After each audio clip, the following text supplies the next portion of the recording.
These are stressful times for many of us, more stressful than a year or a year and a half ago. And sometimes it can seem like nothing is quite working and that everything is just harder. It can seem like that in product, in sales, but especially marketing. People are still retrenching in marketing. They're pulling back.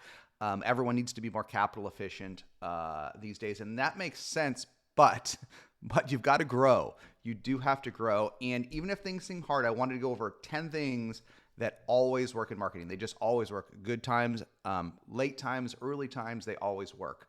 Okay, number one, a customer conference. And importantly, it's okay to start small. Folks, to some extent, after March 2020, pulled back from in-person events. Folks didn't do them. We lost the DNA. Bigger folks often laid off their events team or moved to digital. You do not need to do a SaaStr or a Dreamforce or an Inbound for this to work. A customer conference with 20 of your customers and prospects, 50, 100, even 10, which we'll get to next, always works. If you have even a few million in revenue, plan a half-day event, a one-day event this summer, in the next couple months, whenever, in the upcoming months or quarter. Book a hotel, book one room in a hotel, and invite all your customers and all your current prospects. Do a half day of content. Do just a couple of sessions. It doesn't matter. Get your customers on stage talking about how great you are to your prospects and other customers. It is magical. It is magical for NRR, because if your customers are talking to each other and saying how great it is, they will buy more from you. And it is magical because your prospects will come. Your prospects that are thinking about you will be surprised who in your pipeline and on your list comes to your little tiny itty bitty customer conference. And the prospects that come, your customers that bother to come, they can't help themselves. They go into sales mode. They start telling your prospects to buy your customers. So even if you can get 20 to 30 customers and prospects to come together for your first mini tiny customer conference, do it. Do it with some content and some structure and make it great. Second point, and I've said this on SaaStr so many times over the year, and people almost do it or they half do it, but they never really commit. It's a weekly webinar, folks. This always works. You all can start next week. What is a weekly webinar? It is exactly what it is. It's a Zoom or whatever tool you want to use. It's got to be the same time each week. Say, we do them at SaaStr ourselves. We do Workshop Wednesday. We do it every Wednesday at 10 a.m. You should do the same. I love Wednesdays because it's the middle of the week and people get it. But do one every single week, not every other week, and invite everyone on your list. And have your sales team invite all your prospects. It is great because not all your prospects want to be sold to one-on-one, and not all of them want to talk to chatbots. Some of them like to sit back and learn in a group format where maybe they can quietly ask a question at the end, or they can hear the other questions, or they can see the presentation. Your prospects will like it. Your customers will like it. And here's the thing for the weekly webinar. When you have other stakeholders in an organization, your customer will tell the other stakeholders to come to the webinar and learn more. And you need to mix it up. Don't make every week the same, although you can. It's better than nothing. Some weeks can be pure product demos with Q&A. I love having, every couple of weeks have a customer come and share their story using your product. You can record it, you can repurpose it, you can turn it into content. But the most important thing is that you invite everyone each week at the same time, and you don't skip weeks. You got to do it every week or it won't happen. You won't build up the muscle memory. You won't get it done. But if you do a weekly webinar and invite everyone you can think each week, more deals will close and more stakeholders in organizations will get exposed to your product and have a chance to answer questions. There are just folks who like one-to-some as a way to learn. We all learn differently. Some of us like podcasts, some of us like blogs, some of us like self-service products or free trials. Some of us really like that one-to-one experience with the sales rep or a customer success professional one-on-one. But others just like this middle area where they can hang back and they can watch and they can listen, and you'll be surprised how many do.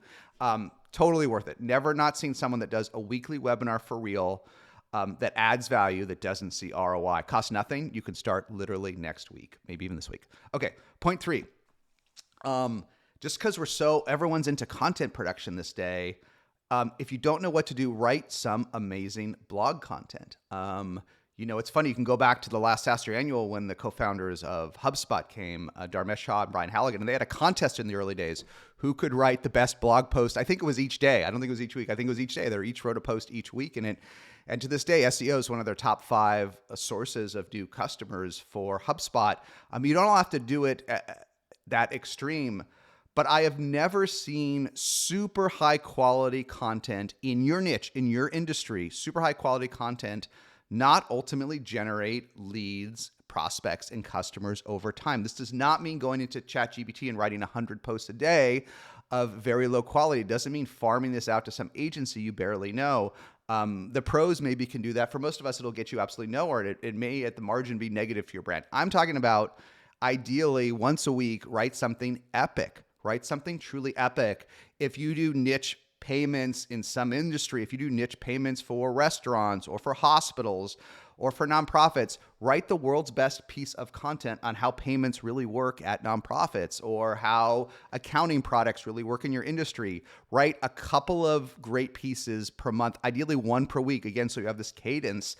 And amazing things happen over time. I'm not an SEO expert. You're probably not. Google changes things, but every single startup I've worked with that has done this, it has worked. And even SaaStr itself is an SEO empire after all these years. It's our number one source of traffic just by writing early content that I knew about. There's so many more successful founders than me these days, but I was pretty early in writing about my failings, building a sales team, building my failures in marketing, my failures, but I knew it. It wasn't that it was epic, but I knew it. And that content just performed. So write a couple pieces when you don't know what to do. It may not get you 1,000 leads, but it's going to get you a couple really good customers if you add value. Okay, point 4 of the 10 things that work. This is a simpler version of your very first little customer conference, because you probably can only pull one customer conference off a year. So maybe if you haven't done it, do it 3 to 4 months out. Even if it's small, even if it's just in a hotel room, you need 3 to 4 months to plan it, even if it's simple.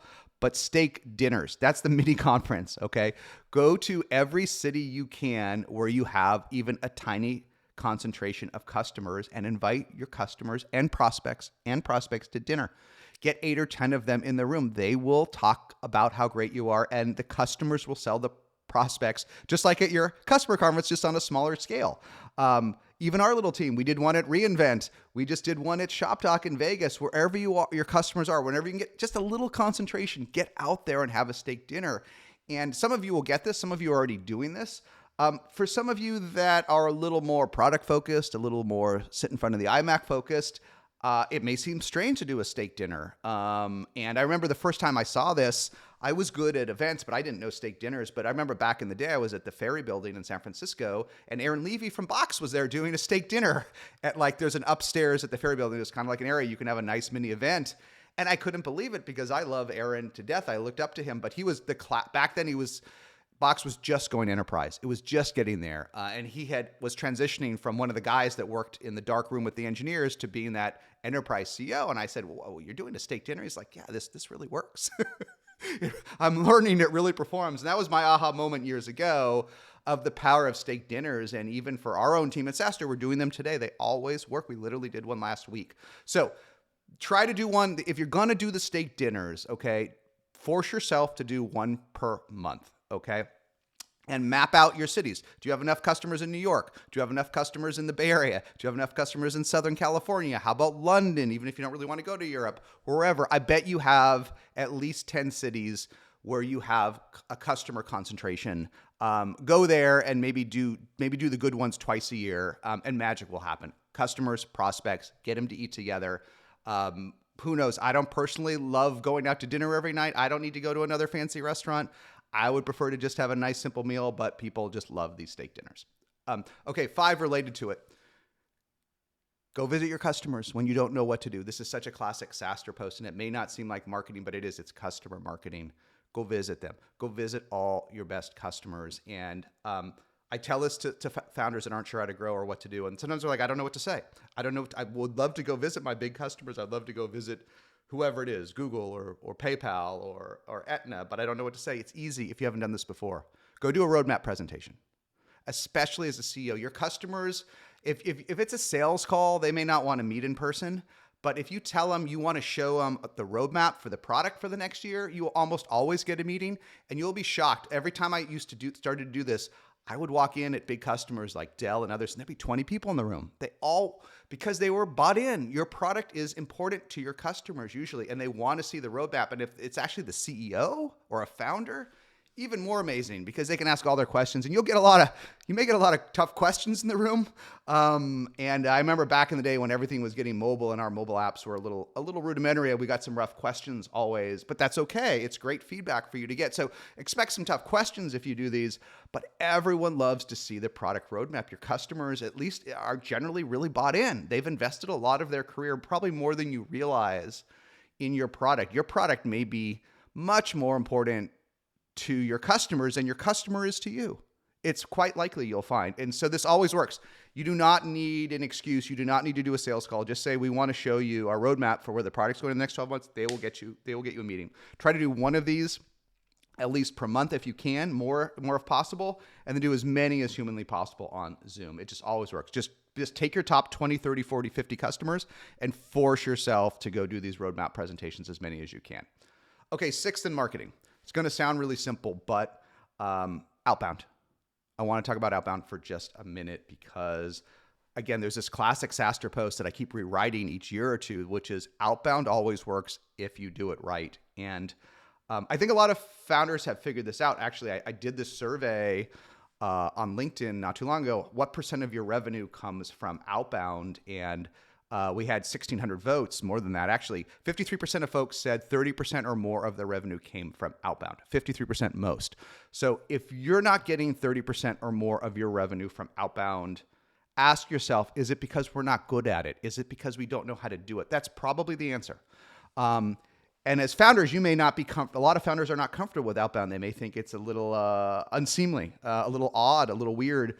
Or even worse, what they may do is hire an agency or hire someone that just takes a bunch of names and dumps them into a raw cadence, asking for coffee, or with really the most simplistic or banal outreach. Once in a while that works. This brute force works, okay? I definitely see very broad-based apps. It must work. It must work for certain payroll applications and others that everybody uses. I have limited success with the spray and pray outbound. What I have 100% success for my entire career, and every company I've invested in works, is the highly curated, thoughtful outbound email. Figure out who the top 200, 300, 400 buyers are in your industry. Take your time. Take your time. And figure out what they do for real, not for fake. Go look at their website and then find another customer like them. Okay? Back in the old days, we did this with insurance. We did it with Aetna, and then we did it with Cigna, and then we did it with United Healthcare, and we kept doing it and doing it and doing it. And you could go out to United Healthcare and you could say, hey, this is how Aetna uses our product. This is how we use Adobe Sign. This is the benefits they've gotten. I bet this could help you a lot. I'm simplifying, but that email, how someone else in their industry is for real getting high ROI from the product and why you think they could benefit, that's like 95 times better than the average spray and pray email I get in my promotions box. Slow it down. Write 4 to 5 tailored outbound emails today to someone like a customer you have. Make it personal. Get the right email address. Write it to the right person. Do not force yourself not to put it in a tool. Force yourself, most importantly, the way you can make sure this works is if you do it in Gmail, okay? It will force you not to use a tool. I love tools. I was a very early investor in SalesLoft. I'm also an investor in Mixmax for email marketing. I love all these tools and they have their place, but to get this initial like high value outbound email to work, the forcing function is do it in Gmail. That will force you to to read the text. And if it's not that good, if you haven't done your homework, if you haven't done your research, and importantly, if you can't point to another customer like them and how you would solve the problem, you might not send that email. And I just find it's magic. And what you can look for when you do outbound right is double-digit connect rates. Double-digit connect rates. Can you get more than 10% of this highly targeted, highly thoughtful outbound to agree to a call, or at least agree to take more information from you? If you can get to double digits, this is going to work for you. Just forget about in the beginning how much you can close. It's going to take you time to learn how to close from outbound. Maybe sometimes you're quite good at it. But if you can get even 10% of folks, high quality folks, to respond, to take a meeting, to take a call, or even to take more information, that means you've got it. Your outbound is nailed. So slow it down, do it better, do it for real, solve their problem, show them a similar customer you already have. I've just never seen it not work if you commit to it. But again, buying a random list off the internet and sticking it in a tool with a generic message, or outsourcing it to someone that doesn't even understand your product. I have seen it work once in a while, don't get me wrong. And if you have a VP of sales that's proven it, let her or him try. But if that's all you've done and you think outbound doesn't work, you just haven't really run the right playbook. Okay, number 7 of things that always work. And you'll get conflicting advice here, but you know this works. Top industry events. Go to them, okay? Go to them. And let me talk about why, because the internet and Twitter will give you different advice. Notice first in this out of the 10, I said put on your own event. I really do think it is better, but different than going to industry events. It is better because if you do your own little customer event, even if it's just 30 or 40 people for half a day in a hotel, you can control the content. You can control who's there. You can invite exactly who you want, customers and prospects. Of course, in a sense, that's better than going to Dreamforce or Inbound or SaaStr or ShopTalk because you control it. But the downside of your own event is you only get your own list. You only get the people you can get to come.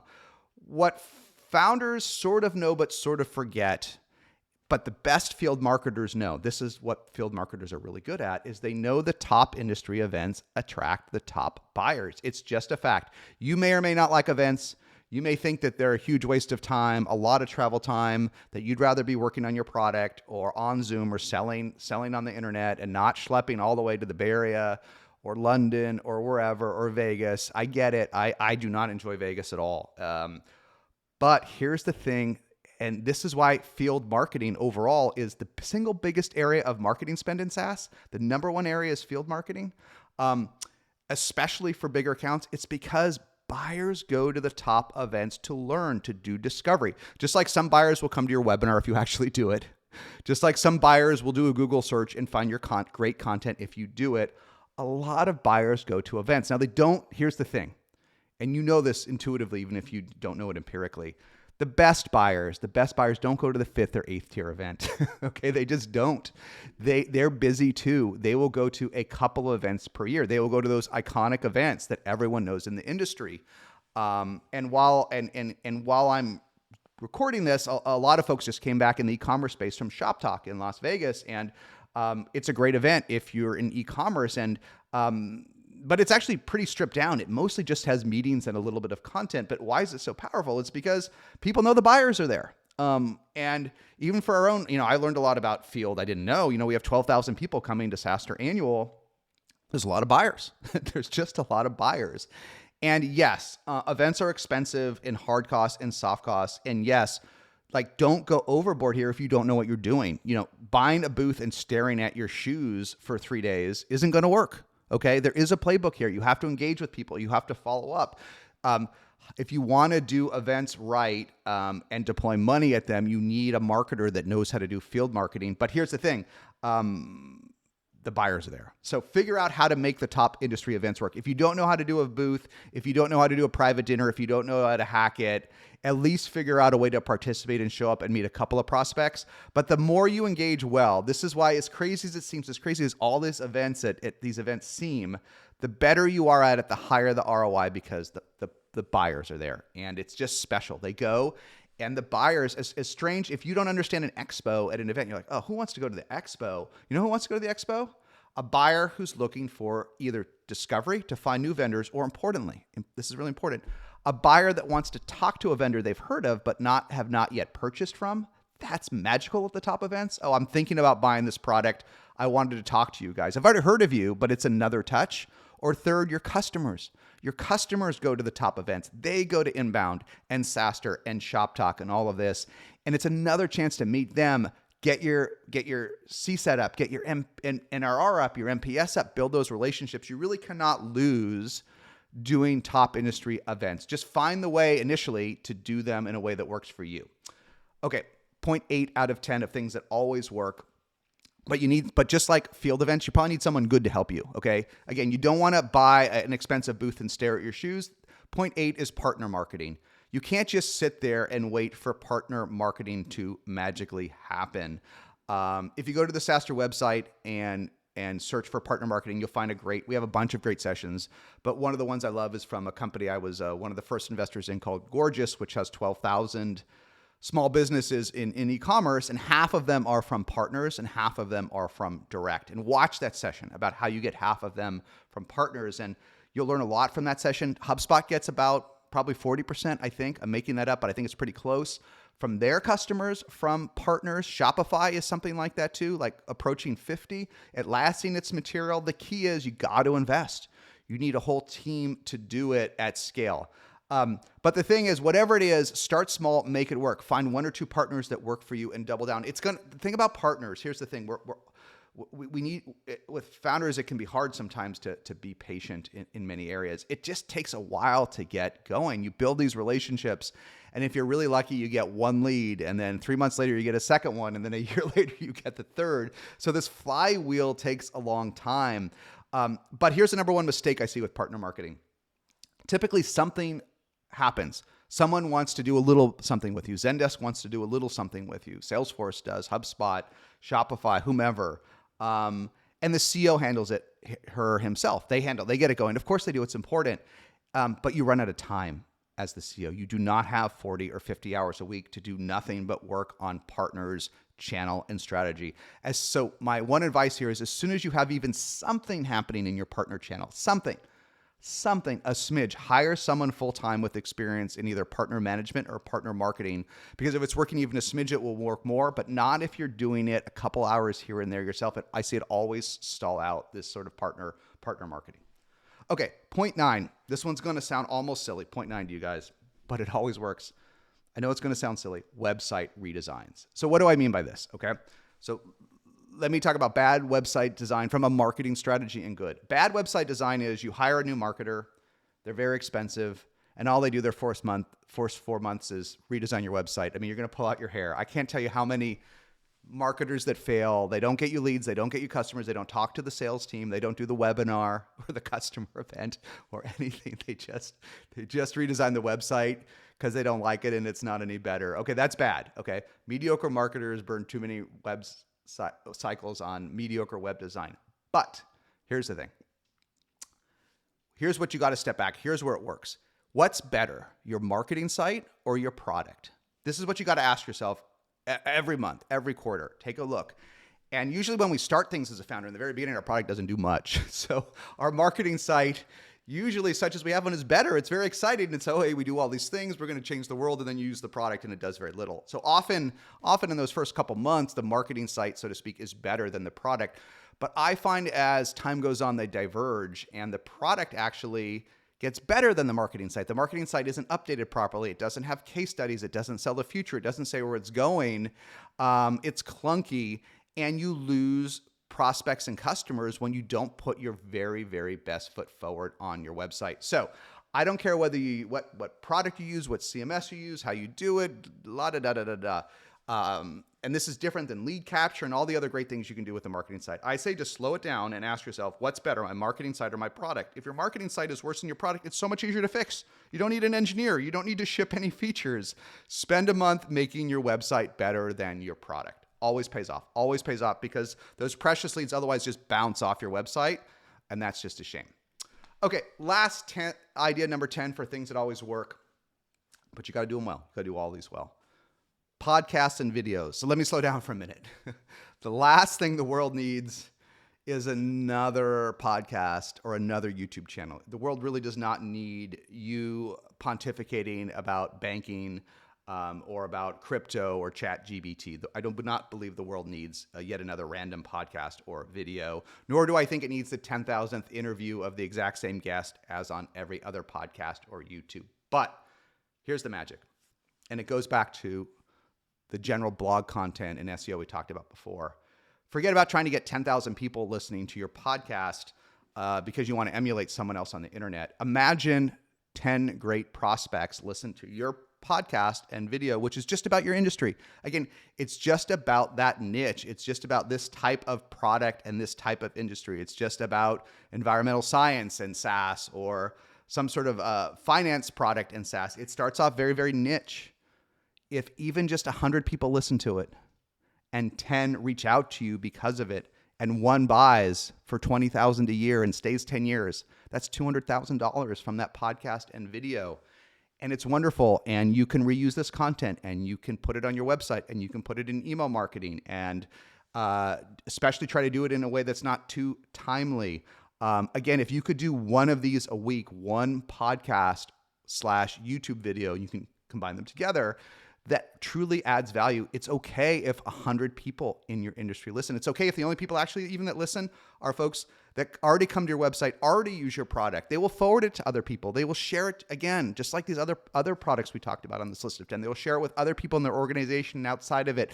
Quality over quantity in SaaS for podcast and video. Again, you do not need to compete with the All In podcast or the SaaStr podcast or any of these things. Put that aside. Don't get caught up in the LinkedIn feed hype. No, if you're passionate about this, if this is something you want to do, make the best podcast in YouTube for your customers in your industry and do it relentlessly. You will get customers from it. Okay, 10 things that always work.